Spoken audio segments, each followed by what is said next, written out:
Pradhan, Mr. Prime Minister, Honorable Prime Minister, I would really request you, since you've been here for the better half of 1 hour, ये भी सुनते हुए जाइए sir, डरिए मत, sir, डरिए मत, 2 बार आ गए sir, you came to my area twice during the campaign, sir, आज तो सुन के जाइए sir, never mind, my bad luck.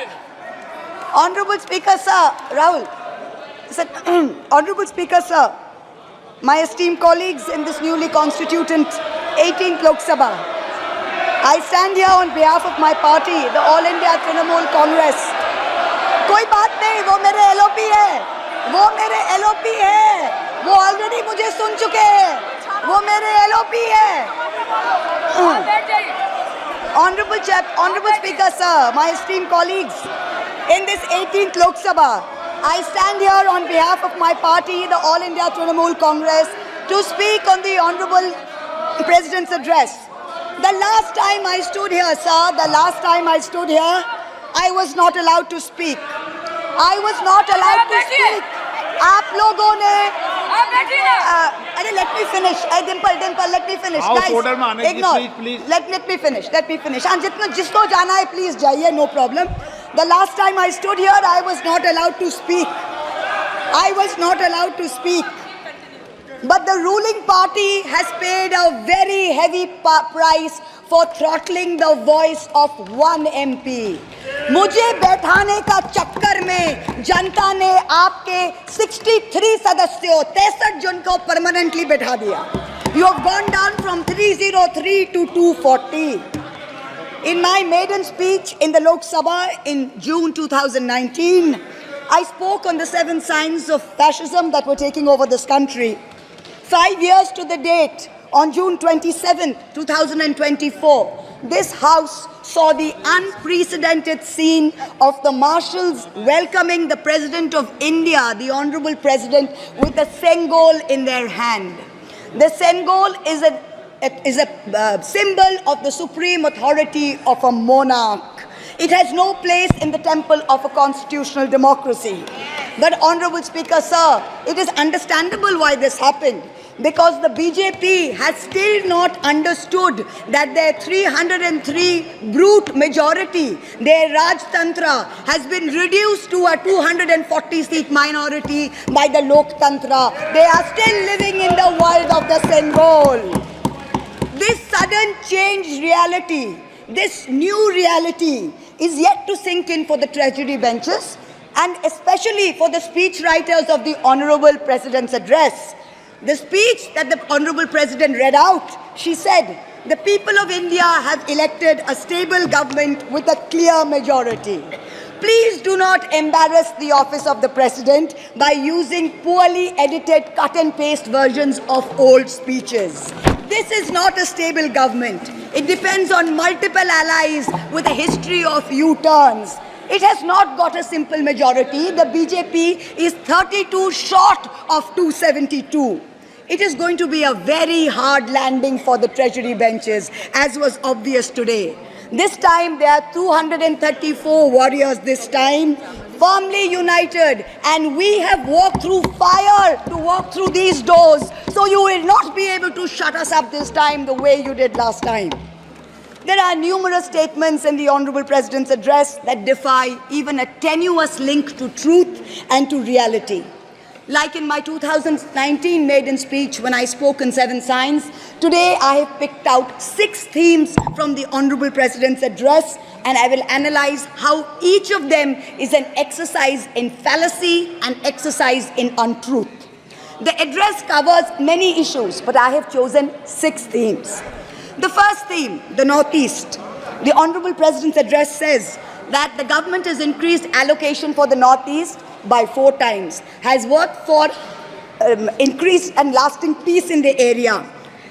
Now, I have one question.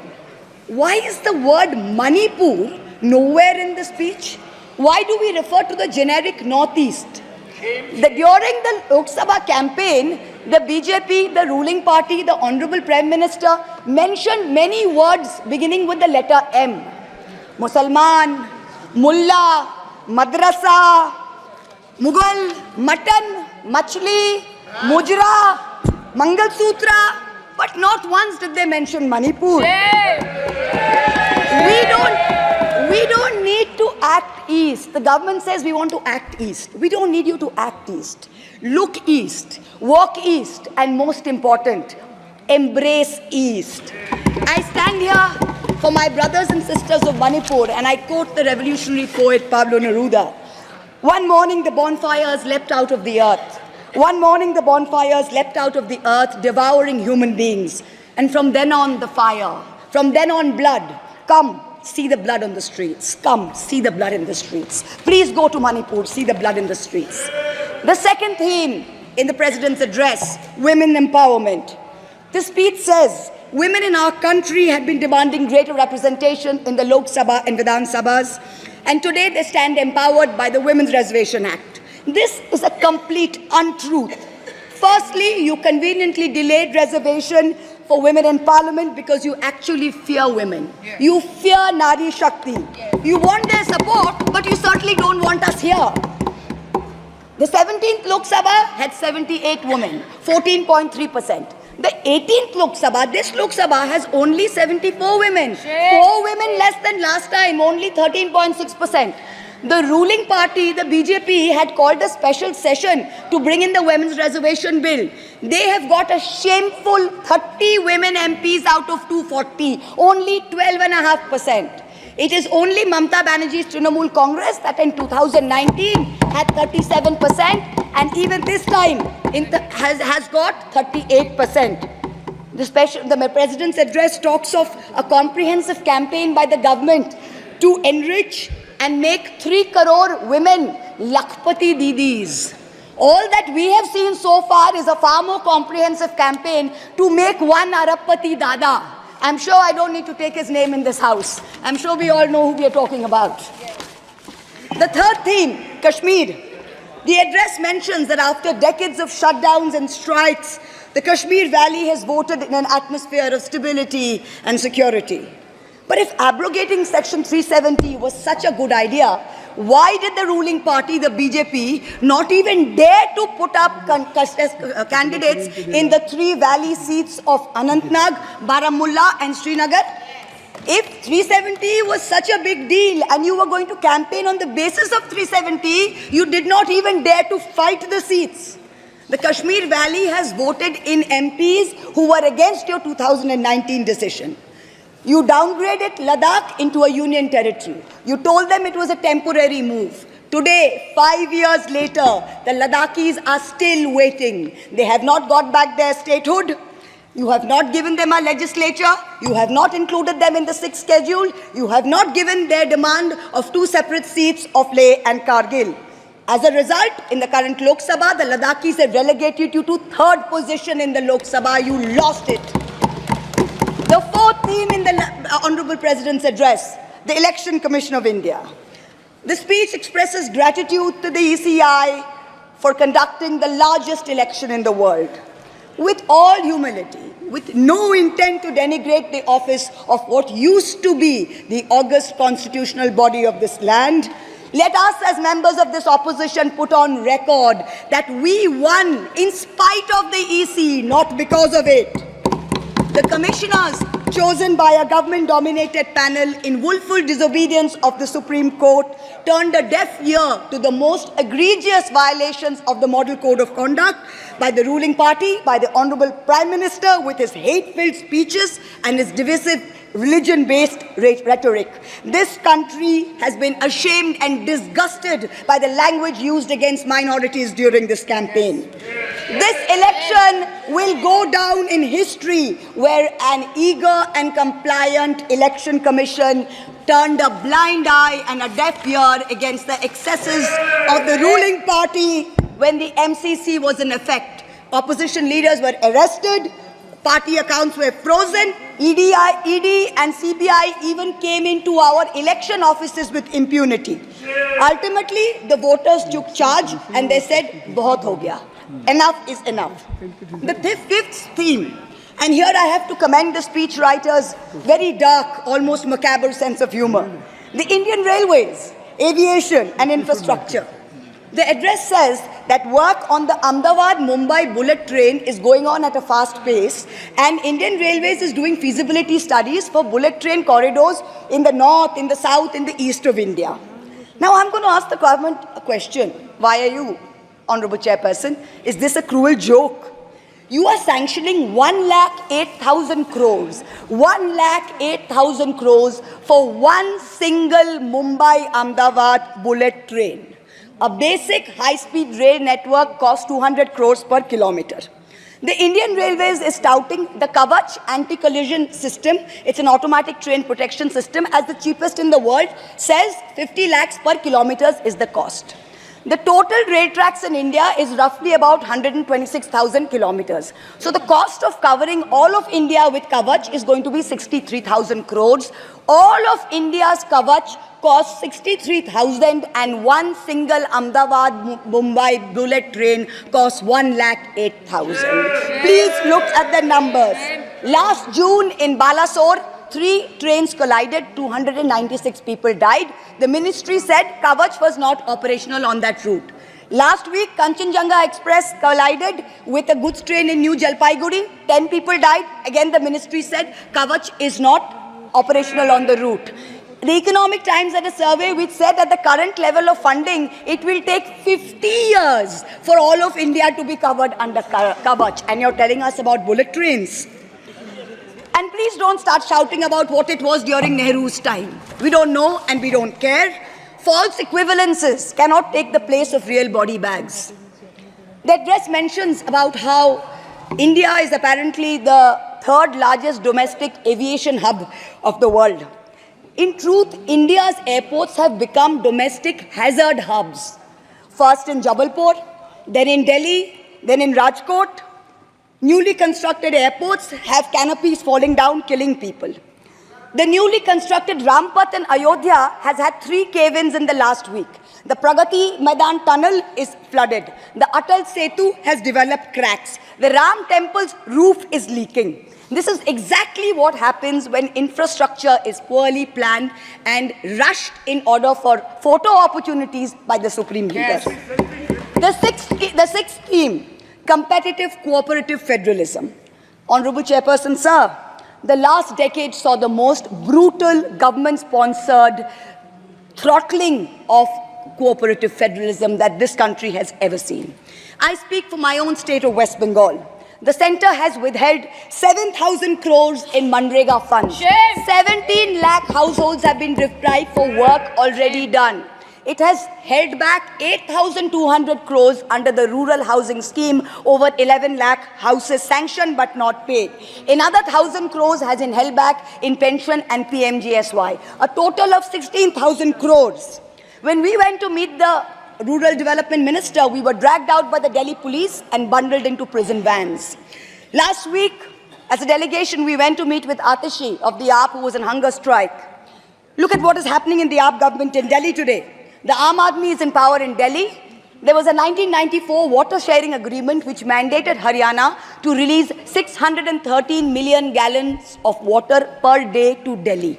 Haryana is run by the BJP government and they have reneged on this agreement. They are releasing 100 million gallons less per day, as a result of which 28 lakh people in Delhi are having to go without water per day. This government's competitive cooperative federalism seems to be an exercise in how to compete on how to choke opposition-run states. भैया हमको बैठाना आप पे बहुत भारी पड़ा, हमको मत बिठाइए, बहुत भारी पड़ा आप पे, बहुत भारी पड़ा. The government spent the past 5 years. Honorable member, kindly you address to the chair. The government spent the first 5 years in almost perfecting an elected autocracy. And by the end of 2023, this government had reached the pinnacle of their arrogance, where this parliamentary democracy was replaced by a monstrous super cult, the cult of the supreme leader, the non-biological leader born of the Paramatma, who stood in this house and proclaimed, "Ab ke baar 400 par, and ek akela kitno pe bhari pada." This was the turning point. This was the turning point when the destiny of the ruling party changed. whether in Greek mythology, whether in Indian mythology, if you act with arrogance towards the gods, you will be punished. We have 33,000 gods in India. But in our democracy, the most supreme of them is the Ganadevata, the Lord of the people, and they have punished you. You may have formed the government again, but yours is a Pyrrhic victory. A victory which inflicts such a devastating toll on the victor that it is tantamount to a defeat. In Bengal, the supreme leader started his Vijay Sankalp Yatra on March 1st in the constituency of Arambagh, then came to Krishnanagar, then came to Barasat, ended on May 29th in Calcutta. मेरे ऊपर तो विशेष कृपा की उन्होंने दो बार आए. The BJP lost all these seats. The Honorable Prime Minister did 23 campaign meetings in Bengal and lost in 20 seats. In Maharashtra, the Honorable Prime Minister campaigned in 18 seats. The NDA lost in 15 of them. एक अकेला कितनों पे भारी पड़ा. In Punjab, he campaigned in Hoshiarpur, in Jalandhar, in Patiala, in Gurdaspur. The BJP all lost all the 4 seats. एक अकेला कितनों पे भारी पड़ा. In Rajasthan, he campaigned at Banswara with the most disgraceful references to Muslims. In outright violation of the law, the EC kept quiet. Not only did the BJP lose Banswara by over 2 lakh votes, the BJP, which had won 25 on 25 in 2019 and won the state government only months ago, came down to 14 seats. Ek akela kitno pe bhari pada. 3 states, Uttar Pradesh, Maharashtra and Bengal, account for 170 seats. That is exactly 1/3 of India. The BJP won in only 54 of them. Ek akela kitno pe bhari pada. In 2019, the Prime Minister, the Honorable Prime Minister, had taunted the now leader of the opposition by saying that he must have used a microscope to find that one single seat in India where the minority were in majority. Honorable Chairperson, sir, it is so ironic that today the majority needed no microscope to turn the BJP into a minority. जहाँ भी majority है, वहीं आप ही minority बन गए. आप तो घुस-घुस के मारने वाले थे ना, इस बार तो जनता ने घुस-घुस के मार दिया. The treasury benches have always claimed that the opposition lacked in hard work and in merit. We are all part of a Parivarvad. We are dynasts. Whereas they are proud to be part of a meritocracy. They are proud to be part of a Modi ka parivar. How ironic is it today that 20 ministers in the union cabinet are dynasts? How ironic is it that the Honorable Prime Minister has to take to social media himself to tell people that no, it is not Modi ka parivar, it is NDA, the Nitish Naidu Dependent Alliance. In January, the Honorable Prime Minister consecrated the unfinished Ram temple in Ayodhya. He said he was tasked with the divine duty of bringing Ram Lalla home. The Ram Mandir was going to ensure that not only would the BJP cross 400 seats, but that this government would last 1,000 years. The last time in history that we heard of a 1,000-year vision was during the Third Reich. This was the second time that we've heard of it. But then ultimately, Lord Ram said, stop, not in my name. Oti dorpe hoto Lanka. Too much arrogance, too much pride caused you to lose the kingdom of Lanka. The BJP lost in Ayodhya, Faizabad, where the temple is.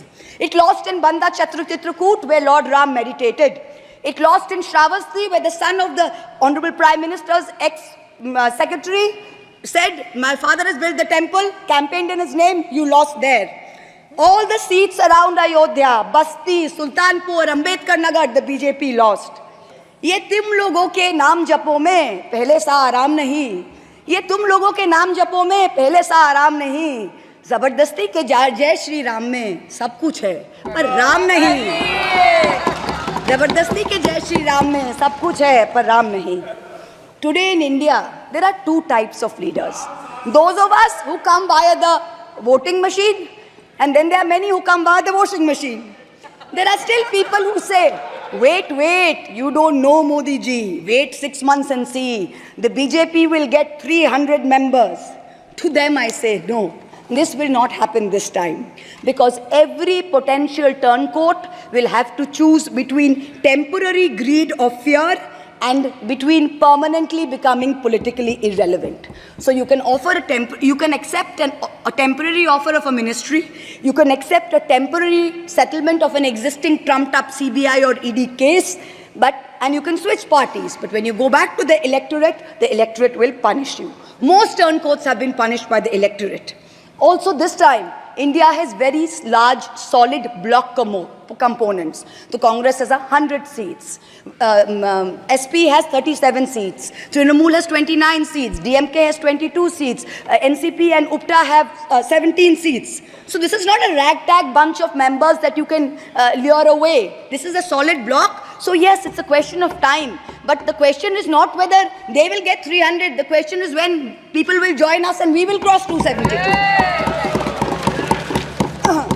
The ruling party's politics have always been along the lines of religious hate and ethnic divisiveness.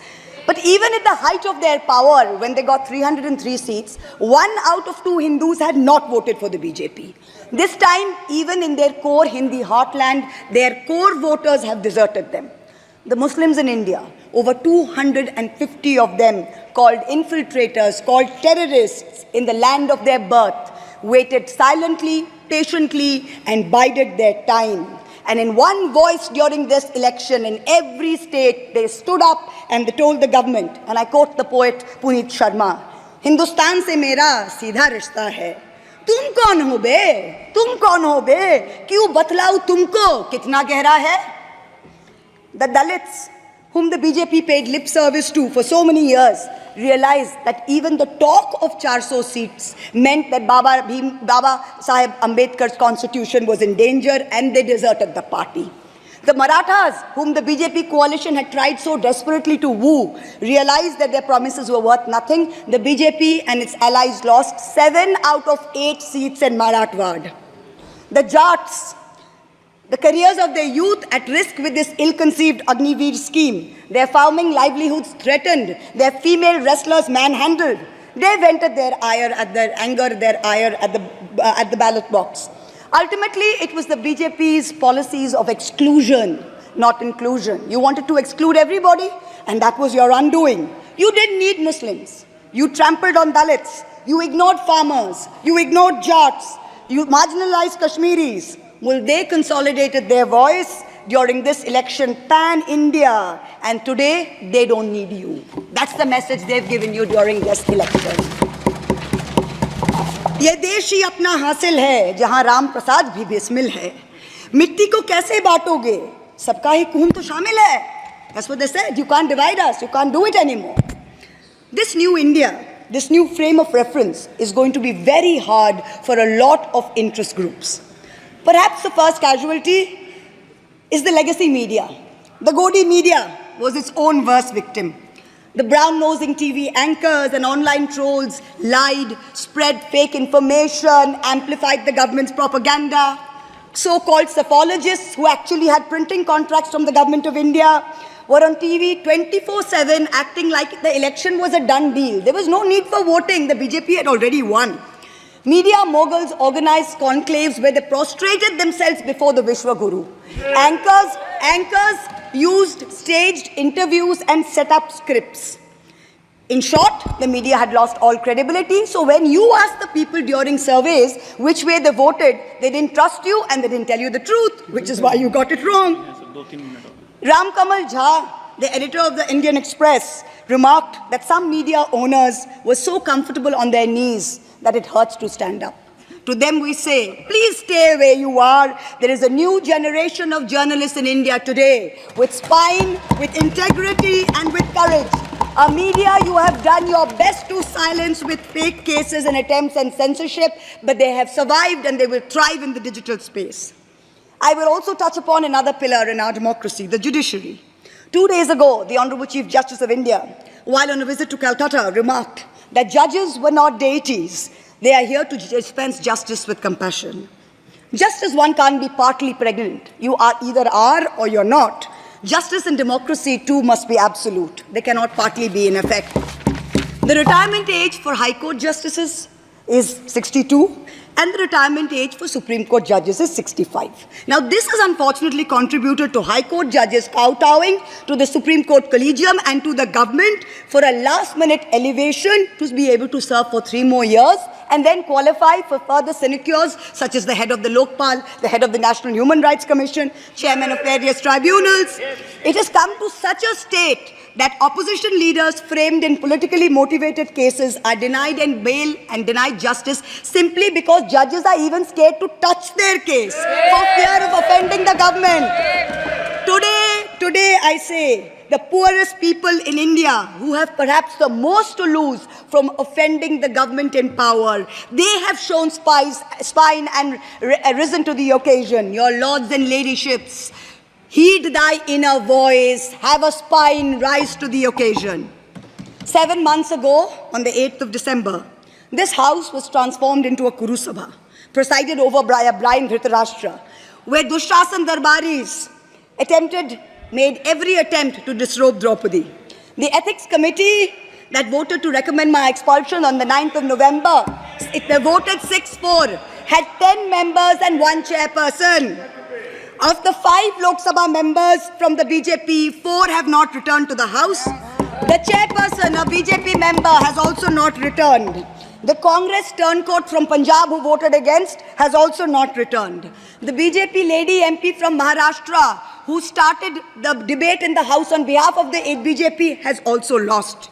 Much like Lord Krishna protected Draupadi, the people of Krishnanagar have protected me. In the last year, a lot of people look at me and say, "Oh, Mahua, you must have lost a lot. You lost your membership, you lost your house. And by the way, I also lost my uterus due to a surgery." But you know what I gained? I gained what Rahulji said, the freedom from fear. I do not fear you. I will see the end of you. We will see the end of you. Your ED, your CBI, your income tax, your trolls, your media, your bought-out judges, nobody can scare us. The people of India are patient. They will wait patiently for this government to fall. And I hope that whoever writes the next speech for the Honorable President of India will give her the respect and the honor due by not filling it with falsity. This government has dishonored the office of the President by giving her a script that is full of lies. We wait, and the people of India wait, for the restoration of her honor and for the honor of her august office. It is in this hope that I bow my head to the holiest of our books in its 75th year of adoption. Hail the Constitution, Joy Sangvidhan.